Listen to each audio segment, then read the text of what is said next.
दोस्तों ये बंगला है बॉलीवुड के किंग शाहरुख खान सर का, जहाँ पे आप नाम पढ़ सकते हो। इस बंगले का नाम है मन्नत, इधर की साइड लिखा हुआ है लैंड्स एंड एंड।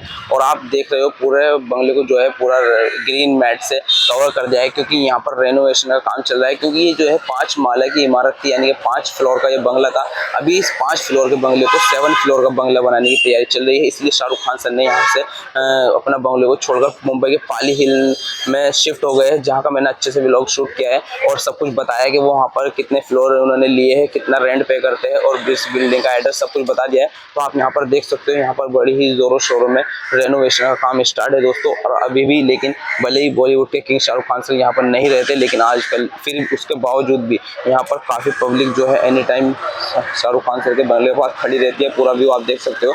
और अभी भी यहाँ पर जो है पब्लिक फोटो शूट कराती रहती है। आप देख सकते हो अभी आने वाले टाइम में इस बंगले को और भी अच्छे से डिज़ाइन करके बहुत ही खूबसूरत बना दिया जाएगा। इसी तरह की वीडियोस देखने के लिए आप मेरे चैनल को सब्सक्राइब कर लेना।